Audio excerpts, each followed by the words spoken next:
Assalamualaikum warahmatullahi wabarakatuh. Perkenalkan, nama Ibu Acica Lucia Ananda. Ibu adalah guru PPL IPA dari UIN STS Jambi yang akan mengajarkan mata pelajaran IPA pada kelas 8. Baiklah, Ibu ingin menanyakan kabar kalian pada hari ini semuanya. Apakah kalian hari ini semuanya baik-baik saja? Semoga kita diberikan kesehatan selalu ya, amin. Di sini Ibu ingin bertanya, siapa yang tidak hadir hari ini? Oh, hadir semua ya, alhamdulillah kalau begitu. Baiklah, sebelum kita memulai pelajaran pada hari ini atau materi pada hari ini, ada baiknya kita membacakan doa terlebih dahulu. Kepada ketua kelasnya, Ibu persilahkan memimpin doanya ya.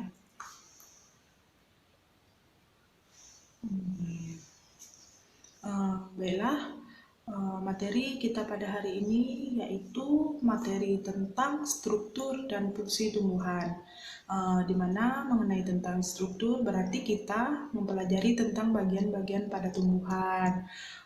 Bagian pada tumbuhan itu ada beberapa bagian ya. Yang pertama yaitu ada akar, ada batang, ada daun, ada bunga, dan biji. Jadi pada tumbuhan ini terdapat beberapa jenis tumbuhan, yaitu tumbuhan monokotil dan dikotil. Di mana tumbuhan monokotil itu merupakan tumbuhan berbiji satu atau berkeping satu. Sedangkan tumbuhan dikotil yaitu tumbuhan yang berkeping dua. Baiklah, langsung saja kita membahas bagian pertumbuhan yang pertama, yaitu ada akar, di mana akar ini merupakan organ tumbuhan yang umumnya berada di bawah permukaan tanah, tumbuh ke pusat bumi dan menuju air. Akar ini memiliki bentuk yang meruncing. Pada akar ini terdapat beberapa fungsi. Yang pertama yaitu menyerap air dan unsur hara di dalam tanah. Fungsi yang kedua yaitu sebagai penyokong tanaman agar tanaman dapat berdiri kokoh. Pada akar ini terdapat dua jenis sistem perakaran. Yang pertama sistem perakaran serabut dan yang kedua yaitu sistem perakaran tunggang. Di mana contoh akar tunggang ini yaitu pada pohon mangga. Dan contoh akar serabut ini pada tanaman jagung dan padi. Pada beberapa tanaman, akar ini mengalami modifikasi sehingga akar ini dapat berfungsi menyimpan cadangan makanan yang contohnya itu seperti wortel dan singkong. Bagian tumbuhan yang kedua yaitu batang, di mana batang ini pada umumnya memiliki bentuk yang panjang dan bulat seperti silinder, memiliki ruas-ruas atau yang disebut dengan internodus yang masing-masing dibatasi oleh buku-buku atau nodus, yang itu tempat melekatnya daun dan tunas. Adapun fungsi dari batang ini yaitu yang pertama sebagai penyokong berdirinya tanaman di atas permukaan tanah. Dan yang kedua yaitu sebagai jalan pengangkutan air dan unsur hara dari akar menuju daun. Dan yang ketiga yaitu sebagai jalan pengangkutan makanan dari daun ke seluruh tubuh tumbuhan. Pada batang ini terdapat dua jenis batang, yaitu batang monokotil dan digotil, di mana batang monokotil ini memiliki ruas-ruas yang tampak jelas. Contohnya seperti batang bambu, pohon bambu. Dan yang dikotil yaitu memiliki ruas-ruas yang tampak tidak jelas, yaitu contohnya pada pohon mangga.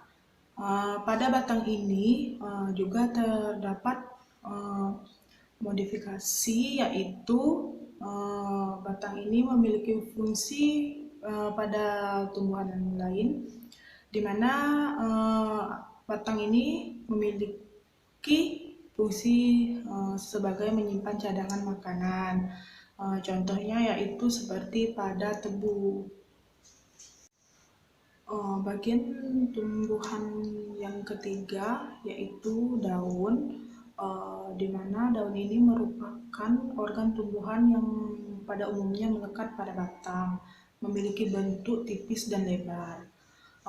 Daun ini memiliki banyak mengandung zat warna hijau yang dinamakan klorofil. Seperti pada umumnya akar dan batang, daun ini juga memiliki jenis daun monokotil dan dikotil, di mana contoh daun monokotil yaitu terdapat pada daun jagung, sedangkan contoh daun dikotil yaitu terdapat pada daun pepaya. Daun ini merupakan tempat terjadinya proses fotosintesis dilakukan, di mana pada proses fotosintesis membutuhkan cahaya sebagai sumber energi. Energi tersebut ditangkap oleh zat hijau daun yang dinamakan klorofil. Bagian tumbuhan yang keempat yaitu ada bunga, di mana bunga ini merupakan alat reproduksi generatif pada tumbuhan.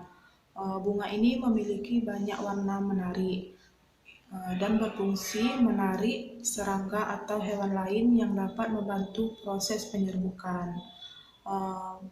Pada umumnya, bunga ini terdapat tersusun atas dua bagian, yaitu ada bagian perhiasan bunga dan bagian alat reproduksi bunga, di mana bagian alat reproduksi bunga yaitu ada benang sari disebut alat reproduksi jantan dan putik atau disebut dengan alat reproduksi betina. Adapun bagian dari perhiasan bunga yang pertama yaitu ada tangkai, mahkota, dan kelopak. Bunga-bunga yang memiliki bagian tersebut dikatakan bunga lengkap, sedangkan bunga yang tidak memiliki bagian atau salah satu dari bagian tersebut dikatakan bunga tidak lengkap. Jadi sekian materi pada video kali ini, dan Ibu akan menyimpulkan pelajaran kita pada hari ini, di mana kita pada hari ini mempelajari tentang struktur dan bagian dan fungsi tumbuhan, di mana kita mempelajari tentang bagian-bagian dari tumbuhan. Yang pertama yaitu ada batang, akar, daun, bunga, dan biji, di mana pada bagian-bagian tersebut yang pasti memiliki fungsi-fungsinya tersendiri. Jadi materi untuk minggu depan atau selanjutnya kita akan mempelajari tentang struktur dan fungsi jaringan pada tumbuhan. Baiklah, Ibu rasa cukup pada hari ini. Ibu akhiri dengan Assalamualaikum warahmatullahi wabarakatuh.